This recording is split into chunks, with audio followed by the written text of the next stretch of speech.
Assalamualaikum warahmatullahi wabarakatuh. Kami dari kelompok 4 akan mempresentasikan hasil dari kelompok kami yang berjudul Metode Penelitian Media Sosial Energi Sumber Daya Mineral ESDM Air Bersih Berbasis Web. Kami adalah mahasiswa dari Universitas Bina Sarana Informatika, Program Studi Sistem Informasi, Fakultas Teknologi Informasi.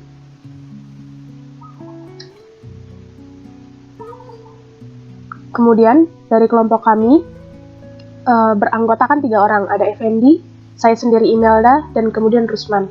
Kami dari kelas 12 4A09.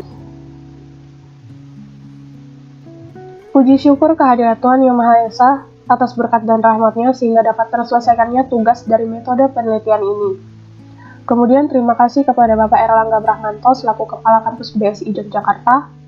Kemudian terima kasih kepada Ibu Kriswati selaku dosen pengampu mata kuliah metode penelitian. Kemudian kepada orang tua, saudara, sahabat, serta seluruh teman yang sudah membantu kami dan memberikan dorongan. Dan juga kepada semua pihak yang tidak dapat kami sebutkan satu persatu yang sudah membantu kami mengucapkan terima kasih banyak. Kami menyadari bahwa kami jauh dari kata sempurna. Maka dari itu kami membutuhkan kritik dan saran yang dapat membantu.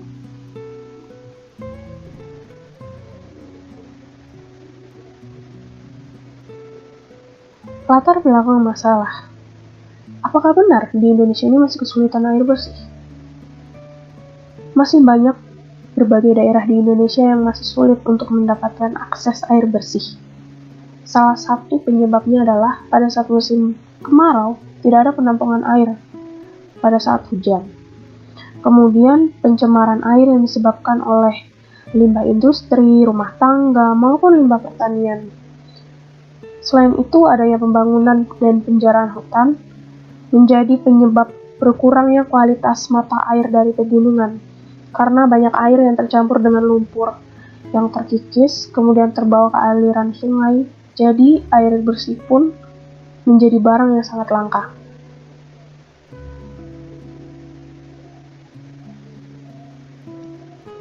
Lantas apa saja permasalahan yang terjadi dengan kebutuhan air bersih yang ada di Indonesia?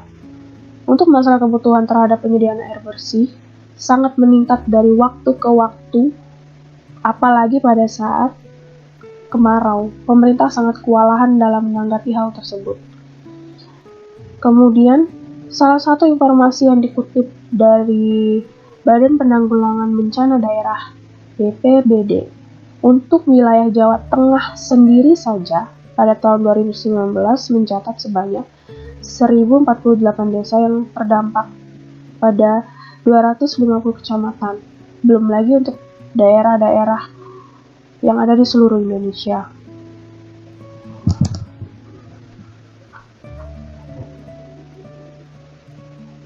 Nah, berdasarkan dari hal-hal tersebut, maka kami tertarik untuk mengangkat permasalahan yang ada, untuk merancang, menganalisis sistem informasi media sosial yang berfokus pada akses air bersih, serta untuk mewujudkan SDG nomor 7, yaitu energi bersih dan terjangkau, yang berjudul Rancangan Sistem Informasi Media Sosial Energi Sumber Daya Mineral ESDM Air Bersih Berbasis Web.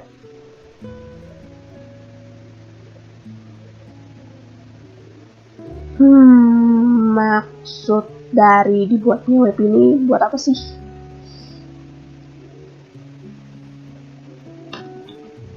Oke, jadi gini. Maksud dari dilakukannya riset ini yaitu untuk meneliti dan menganalisis permasalahan serta kekurangan pada sistem informasi yang kami buat. Kemudian tujuannya, yang pertama, yaitu sebagai salah satu syarat untuk memenuhi tugas mata kuliah. Yang kedua, dapat menjadi bahan pilihan media informasi untuk mempublikasi suatu masalah tentang kurangnya kebutuhan akan air bersih. Serta yang ketiga, yaitu untuk menerapkan program aplikasi berbasis web.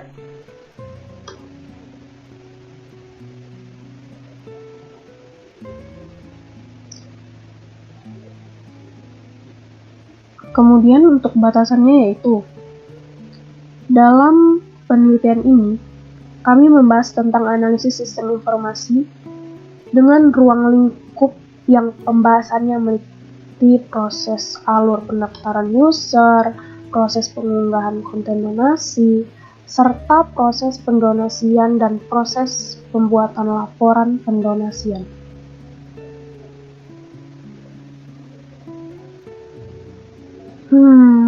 Maksud dari dibuatnya web ini buat apa sih?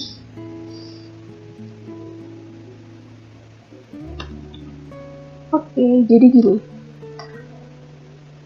Maksud dari dilakukannya riset ini yaitu untuk meneliti dan menganalisis permasalahan serta kekurangan pada sistem informasi yang kami buat. Kemudian tujuannya, yang pertama, yaitu sebagai salah satu syarat untuk memenuhi tugas mata kuliah. Yang kedua, dapat menjadi bahan pilihan media informasi untuk mempublikasi suatu masalah tentang kurangnya kebutuhan akan air bersih. Serta yang ketiga, yaitu untuk menerapkan program aplikasi berbasis web.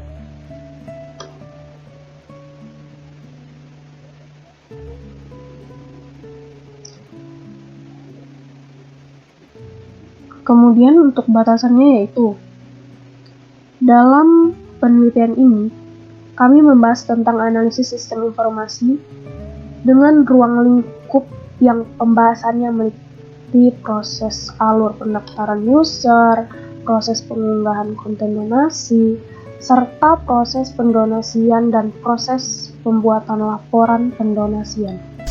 Nama saya Rusman M. Konsina, NIM saya 121839990. Oke, kali ini saya akan melanjutkan presentasi dari kelompok saya.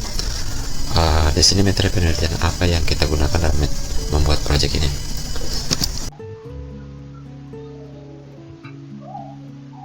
Untuk metode penelitian di kelompok kami ini ada dua.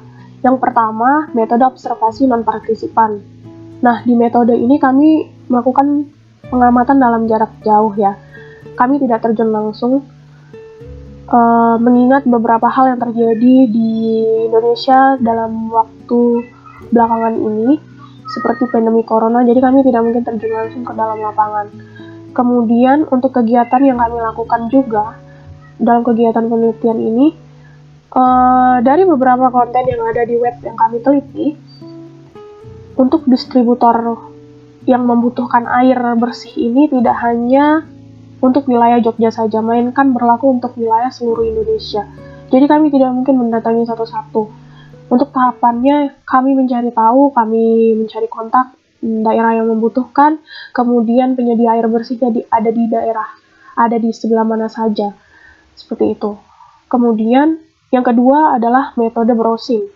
Jadi, metode ini kita lakukan, kita mencari berbagai macam sumber yang ada di internet. Kita membandingkan makalah satu dengan yang lain, kita membandingkan jurnal satu dengan yang lain, sehingga kita dapat memiliki data. Kemudian, kita juga mencari konten-konten yang ada di YouTube untuk bahan referensi. Dan ada tools sistem apa saja yang kita gunakan. Di sini ada dua tools yang kita gunakan. Yang pertama UML, kemudian yang kedua adalah prototype. Nah, UML yaitu sebuah standar bahasa yang digunakan untuk memvisualisasikan, merancang, dan mendokumentasikan sistem Piranti lunak. Kemudian prototype itu adalah suatu proses yang memungkinkan developer membuat sebuah model software. Metode ini bisa digunakan apabila klien tidak bisa memberikan informasi yang maksimal mengenai kebutuhan yang diinginkannya. Analisa dan perancangannya seperti apa ya? Oke, kita masuk ke analisa dan perancangan. Nah, analisa sistem. Sistem pendonasian air merupakan sistem yang berfungsi untuk mendistribusikan air yang telah memenuhi syarat penyediaan air bersih ke seluruh daerah pelayanan. Sistem ini merupakan sistem yang berhubungan langsung dengan masyarakat yang daerahnya membutuhkan pendonasian air bersih sehingga harus optimal dalam pengoperasiannya. Dalam sistem pendonasian air terdapat beberapa faktor yang harus diperhatikan, yaitu letak daerah pendonasian, jumlah konten yang akan dilayani, kebutuhan air, topografi daerah pelayanan, dan jenis sambungan jaringan pipa distribusi. Oke, kemudian kita masuk ke analisa sistem berjalan. Nah, banyak daerah Indonesia yang kesulitan untuk mendapatkan akses air bersih, dan banyak juga yang ingin membantu masyarakat yang membutuhkan akses tersebut. Tetapi kurangnya media penyaluran untuk mendonasikan membuat hal ini menjadi tambah sulit. Penggunaan air daerah yang satu dan daerah yang lain juga berbeda. Ketidaksamaan tersebut disebabkan oleh faktor cuaca, lingkungan hidup, jumlah penduduk, dan faktor lainnya. Hal ini menimbulkan masalah, yaitu untuk mendapatkan informasi yang cepat dan benar mengenai kebutuhan air bersih di daerah yang benar-benar membutuhkan, serta bagaimana cara para donatur ingin membantu donasi di daerah yang membutuhkan dengan melihat konten yang tersedia. Oke, ini use case diagramnya, perancangan sistem media sosial SDM. Di sini terdapat user, perusahaan air, dan admin. User, di dalam user itu ada dia dapat melakukan mengakses website, berdonasi, mendaftar. Berdonasi diantaranya itu adalah mentransfer dan mengunggah bukti transfer. Di sini user mendaftar itu diantaranya membuat konten, menerima bantuan. Kemudian di perusahaan air, di perusahaan air ini dia menerima instruksi, kemudian mendistribusikan bantuan. Ketika mendistribusikan bantuan, nah itu dia bakalan menerima upah dan memberikan bukti distribusi tadi. Nah, sedangkan user ketika dia melakukan login, nah di sini admin dia bakalan memberikan bukti transfer.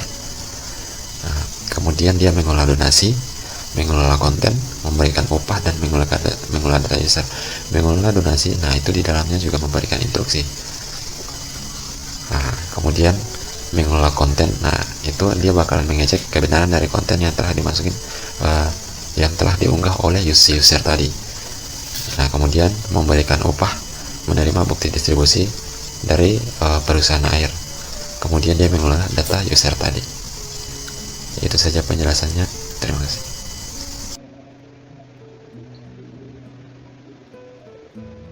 Untuk activity diagram login admin. Admin mengakses login, kemudian sistem menampilkan halaman. Kemudian admin memasukkan email dan password, lalu sistem memvalidasi. Jika tidak, maka admin akan memasukkan data email dan password lagi, dan jika iya, maka sistem akan menampilkan halaman administrator. Kemudian admin masuk ke halaman dashboard. Kemudian activity diagram untuk pendaftaran user. Si pendaftar mengakses web, kemudian sistem akan menampilkan halaman utama. Lalu pendaftar mengakses akun pendaftaran. Sistem menampilkan formulir pendaftaran. Kemudian pendaftar mengisi formulir. Jika tidak, maka pendaftar akan melengkapi data diri lagi. Dan jika iya, maka sistem akan menyimpan data user. Kemudian untuk activity diagram mengunggah konten. User mengakses akun, kemudian sistem menampilkan halaman login. User mengisi data email dan password. Kemudian sistem memvalidasi. Jika tidak, akan kembali lagi ke mengisi data. Dan jika iya, maka sistem akan menampilkan profil. Kemudian user mengeklik menu konten. Kemudian sistem akan menampilkan formulir konten. Lalu user membuat konten serta mengunggah konten. Kemudian sistem menunggu persetujuan. Lalu admin mengecek kebenaran konten. Jika tidak, maka akan kembali lagi user mengunggah konten. Dan jika iya, maka admin akan menerbitkan konten. Lalu sistem akan menyimpan dan menampilkan konten. Kemudian activity diagram berdonasi. User mengakses web, menu akun. Kemudian sistem menampilkan halaman login. User login dengan mengisi data email dan password. Kemudian sistem akan memvalidasi. Jika tidak, akan kembali lagi mengisi data serta email dan password. Dan jika ya, maka sistem akan menampilkan profil. Kemudian user mengeklik beranda. Setelah mengeklik beranda, user mengeklik konten dipilih. Kemudian sistem akan menampilkan konten yang telah dipilih. Lalu user klik berdonasi. Kemudian sistem menampilkan info nomor rekening. Kemudian user melakukan transfer.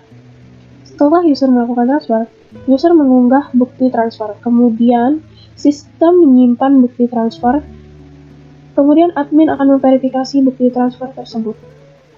Setelah diverifikasi, admin memperbaharui nominal donasi konten. Kemudian sistem akan menampilkan konten yang telah terdonasi. Kemudian activity diagram laporan donasi. Admin mengakses admin login. Kemudian sistem akan menampilkan halaman login. Kemudian admin memasukkan email dan passwordnya. Kemudian sistem akan memvalidasi. Jika tidak, akan kembali lagi ke menu memasukkan email dan password. Dan jika iya, sistem akan menampilkan halaman administrator. Kemudian admin masuk ke halaman dashboard. Kemudian admin mengeklik menu donasi. Kemudian sistem akan menampilkan database dari donasi. Kemudian admin mengeklik menu cetak. Kemudian sistem menampilkan data donasi formatnya PDF. Di sini saya dengan Effendi, seperti yang sudah dijelaskan teman saya sebelumnya. Untuk slide selanjutnya saya akan jelaskan sequence diagram sistem usulan pada kelompok kami. Untuk sequence diagram sendiri yaitu menggambarkan atau mengilustrasikan objek-objek yang berpartisipasi di dalam suatu use case. Untuk sequence diagram yang sudah tampil pada layar, kita ambil pada use case pendaftaran user. Maka dari itu untuk frame-nya yaitu pendaftaran user sistem media sosial ESDM air bersih. Terdapat 5 objek. Yang pertama, aktor pada pendaftar. Yang kedua, boundary pada website media sosial ESDM air bersih. Yang ketiga, boundary pada formulir pendaftaran. Yang keempat, controller pada kontrol pendaftaran. Yang terakhir atau kelima yaitu database. Untuk alurnya sendiri, yang pertama, pada aktor atau pendaftar mengakses website pada boundary website media sosial ESDM, maka akan menampilkan halaman utama atau halaman beranda. Yang kedua, untuk aktor atau pendaftar mengakses formulir pendaftaran, maka pada boundary formulir pendaftaran akan menampilkan halaman formulir pendaftaran. Yang ketiga, pada aktor atau pendaftaran mengisi formulir pendaftaran pada boundary formulir pendaftaran akan menampilkan dan mengirim pada controller atau kontrol pendaftaran dan memvalidasinya. Jika sesuai datanya, maka akan langsung disimpan pada database atau sistem database. Jika tidak sesuai, maka akan kembali pada halaman formulir pendaftaran atau boundary formulir pendaftaran. Next, entitas relationship diagram yaitu merupakan model data berupa notasi garis dalam pemodelan data konseptual yang menggambarkan hubungan antar penyimpan. Terdapat entitas 4, yang pertama yaitu user, konten, donasi, dan admin. Dan sudah terlihat juga untuk atribut-atributnya, ada bentuk oval yang sudah pada layar. Untuk hubungannya yaitu dari user bisa mengakses atau berelasi pada konten one to one, atau satu user bisa membuat satu konten. Yang selanjutnya yaitu konten berelasi dengan donasi, atau dari konten, satu konten bisa atau memiliki banyak donasi. Yang selanjutnya dari donasi berelasi dengan admin, yaitu dari banyak donasi bisa dikelola atau satu admin mengelola banyak donasi. Yang selanjutnya dari admin berhubungan atau berelasi dengan banyak konten. Untuk selanjutnya dari admin berelasi dengan user, jadi satu admin bisa mengelola banyak user, one to many. Next yaitu interface desain media sosial energi sumber daya mineral ESDM air bersih berbasis website. Bisa dikatakan perancangan tampilan input dan output atau masukan atau keluaran. Perancangan terbuka untuk menggambarkan pemilihan masukan dari admin ataupun dari usernya yang nanti sudah daftar. Menu-menu kemudian dilakukan proses pemanggilan data yang sudah tersedia di database server. Untuk tools mockup yang kita gunakan yaitu Balsamiq Mockups. Berikut adalah salah satu tampilan halaman utamanya. Pada dasarnya website kita itu bertujuan sederhana, yaitu membantu kepada masyarakat atau wilayah tertentu yang kekurangan air bersih dengan memberikan wadah atau memberikan media sosial untuk mereka menginformasikan daerah mereka bahwa mereka kekurangan air bersih lewat video dan detail gambaran keadaan di sana. Berikut saya jelaskan untuk halaman utamanya. Terdapat menu bar beranda, akun, tentang, dan daftar. Di sini pada menu beranda atau halaman utama terdapat 3 baris konten yang sudah dibuat. Untuk halaman selanjutnya juga ada, di sini tinggal next saja. Untuk halaman penyaringan di sini terdapat kabupaten, jadi tersedia di kabupaten mana yang ingin dilihat, seperti itu. Di menu button paling bawah setiap konten terdapat selengkapnya dan bagikan. Untuk menu button bagikan nanti bisa dibagikan di media sosial yang lain, mungkin WhatsApp, Facebook, Twitter, dan sebagainya. Untuk halaman selengkapnya yaitu melihat detail dari konten yang nanti dipilih. Untuk paling bawah yaitu akses alamat kantor, mungkin nanti bisa detailnya tentang akses dan sebagainya. Di sini juga ada media sosial kami. Untuk menu akun, menu bar akun nanti berisikan halaman login dan halaman profil. Untuk tentang yaitu apa saja mengenai website ini. Untuk yang daftar yaitu untuk melakukan pendaftaran untuk user, seperti itu. Jika nanti untuk pada konten semisal konten ini dan ingin melihat detailnya seperti apa, nanti bisa diklik selengkapnya. Maka pada tampilan selanjutnya yaitu seperti yang sudah ada di layar. Terdapat video konten yang nanti bisa di-play yang sudah dibuat salah satu user tentang keadaan daerahnya. Terdapat judul, terdapat donasi yang sudah terkumpul, dan nominal target donasi yang ingin dicapai. Dan untuk selanjutnya di sini terdapat distributor air bersih. Ini terdaftar pada PT Tirta Solo. Nah, nanti bisa kita lihat juga nanti pada menu ini, jika nanti kita klik nanti akan menampilkan pada daftar-daftar distributor air mana yang nanti bisa dipilih sesuai daerahnya masing-masing. Jika nanti di scroll ke bawah, maka tampilannya selanjutnya yaitu seperti di layar, yaitu detail keadaan di desa atau di wilayahnya tersebut. Dapat juga untuk sumber informasi atau sumber yang nanti bisa ditanyakan atau mungkin menanyakan sebelum salah satu pengguna atau yang mengunjungi website kita bisa ditelepon atau mencari informasi apakah itu benar atau tidak, seperti itu. Di bawahnya juga ada menu donasi terkumpulnya berapa. Terdapat juga menu bagikan, nanti bisa dibagikan ke media sosial yang lainnya. Terdapat juga menu donasi, jika nanti diklik maka akan menampilkan data seperti yang di layar, yaitu nama perusahaan kita sebagai pihak ketiganya dan untuk nomor rekening yang nanti bisa menjadi salah satu donasinya.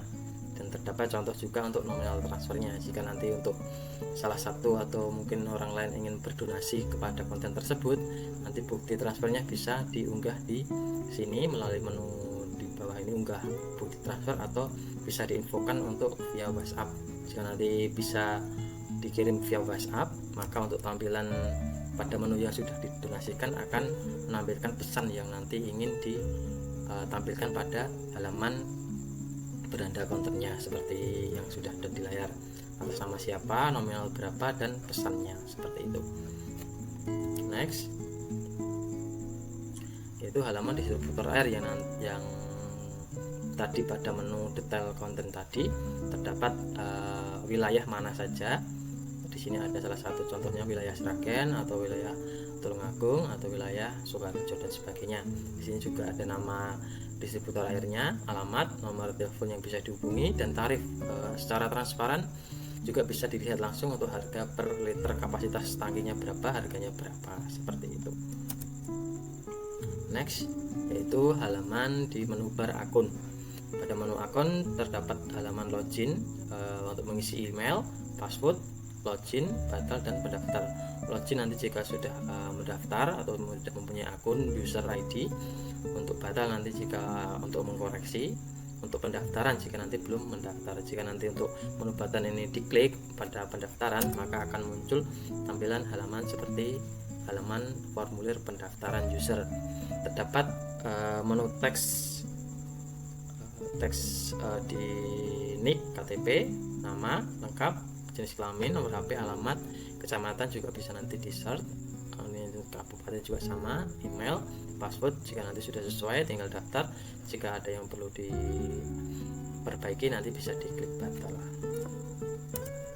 Jika berhasil maka untuk tampilan profilnya seperti ini. Di Di sini ada ID profilnya atau ID akunnya, nama untuk labelnya di sini, label NIK, KTP sudah ada tadi, namanya tidak bisa dirubah, jenis kelamin juga tidak bisa dirubah. Pada nomor HP, alamat, email dan password nanti bisa dirubah pada menu paling bawah di sini. Ubah, ada simpan, jika memang sudah sesuai nanti tinggal disimpan, batal nanti mengkoreksi ulang. Di sini ada menu konten.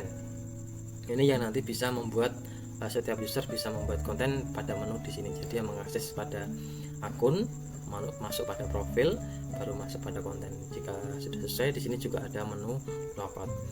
Jika nanti untuk usernya sendiri akan membuat konten atau sudah membuat konten, bisa diklik pada menu konten. Jika nanti diklik, maka untuk halaman selanjutnya yaitu halaman pembuatan konten atau formulir pembuatan konten seperti tampilan di bawah ini, seperti ini. Di sini yang paling atas terdapat user ID mengikuti pada profil pada usernya secara otomatis. Di sini ada unggah video, nanti bisa berupa link atau video yang bisa diunggah. Terdapat judul, disebut terakhir, nanti bisa dipilih dari sini. Ada daftarnya juga yang sudah ditampilkan pada sebelumnya. Target nominal yaitu target nominal yang ingin dicapainya berapa, nanti bisa tinggal dipilih sesuai kapasitas tangkinya. Jika nanti kapasitas tangkinya 6.000 liter, maka harganya berapa juga sudah langsung tadi, tidak ditulis secara manual tapi sudah otomatis disediakan menyesuaikan pada harga distributor air.